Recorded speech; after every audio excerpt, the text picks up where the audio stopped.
I'm sure there's a way to fix this, but I'm just gonna re-record because that's what I do. It started to upload upside down. See? But they said that the record button needed to be on your left, not on your right. So note to yourself as you're making a video, that's what it needs to do when you're in the landscape mode. Anyways, this video is not about that. So day 26, being sober. As you can see, I have been crying, and which is good because I avoid lots of negative emotions, hence why I am becoming sober. Yesterday in AA, there was the speaker said something. Said the first step is to stop drinking, right? And then he said, I quote, life becomes real. 1000%, that is where I'm at. Not drinking, I can tell myself to not take that first sip. But what I am dealing with now is that life is becoming real.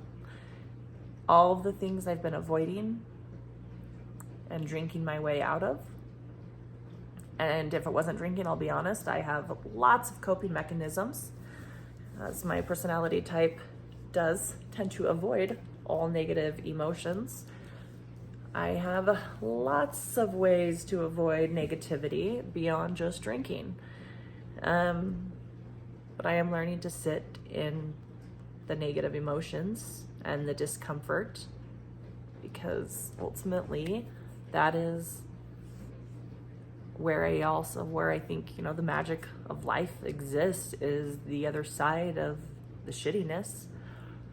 But, well, there's no but about it.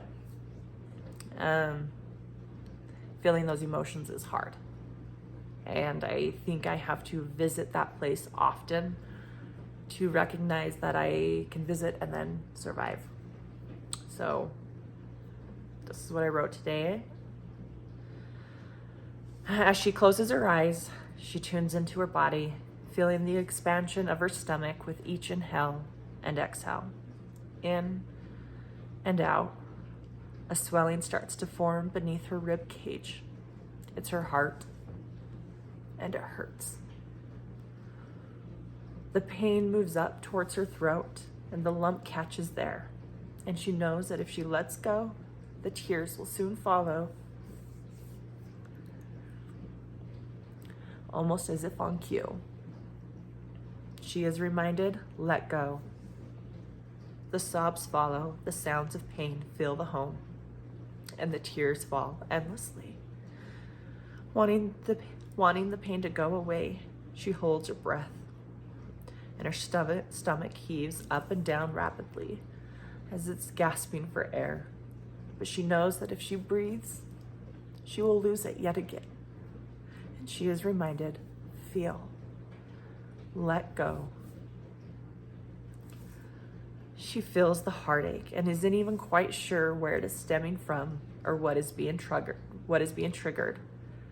It's almost as if she's wading through a swampland that contains her life, and most importantly, the painful parts of her life, compiled events in each puddle, and as she stumbles upon them, the pain emerges, the heartache is felt, the chest swells, the throat tightens, and she breathes, and the tears follow.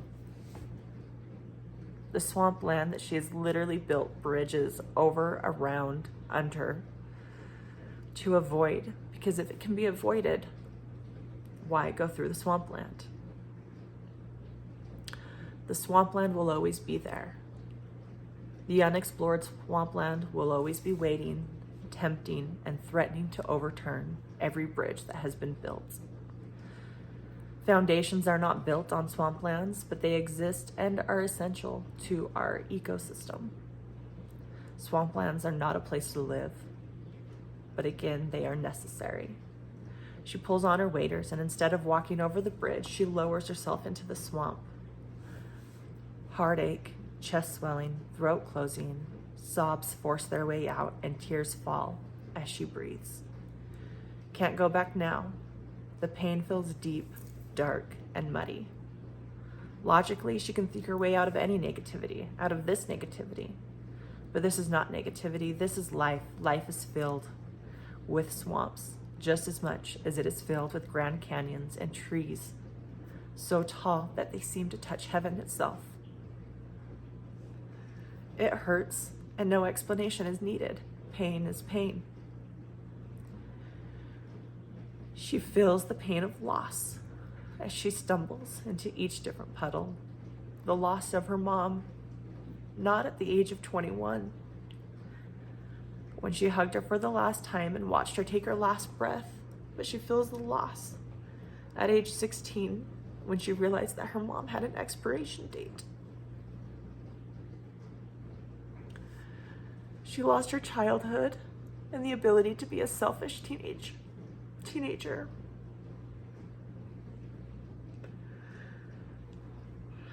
She lost her mom well before. Her mom was actually 6 feet under. She lost her innocence.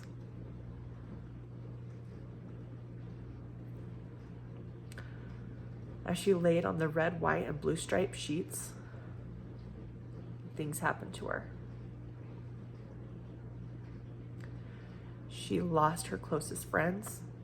She lost control of her life. She's lost her husband. She lost the time with her kids. She lost big moments that will never be seen or witnessed. She's lost respect. She has experienced many losses, and with it comes much grief. Some were circumstantial, no control or doing on her part, but others were self-inflicted for reasons we as humans self-sabotage.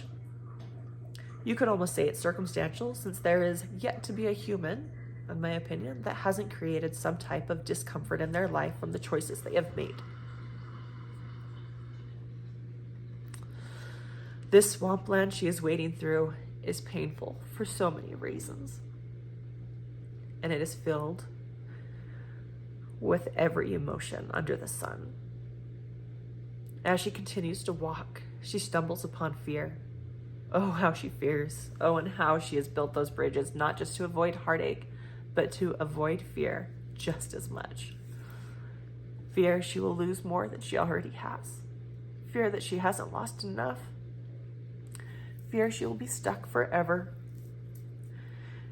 Fear that she will never heal. Fear that she will go back. Fear she will get stuck in the swampland. Then she breathes in and out, noticing the change in her breathing,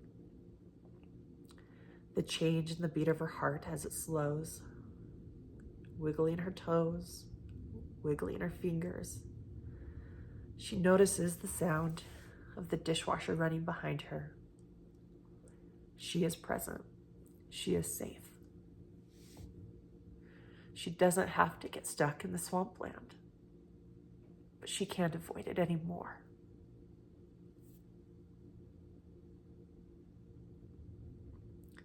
She takes off the waders, recognizing the growth that can occur when she lets herself feel the pain of life. She is reassured she doesn't have to live there, and it doesn't last forever.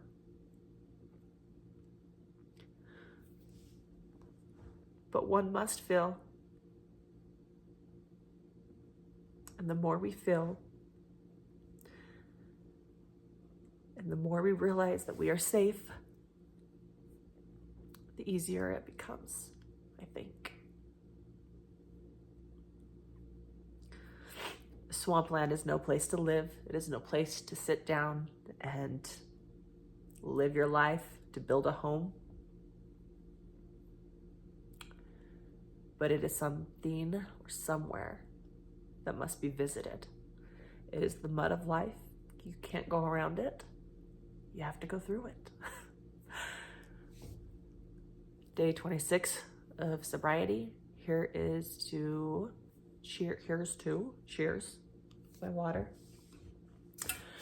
Here is to feeling all of the shit.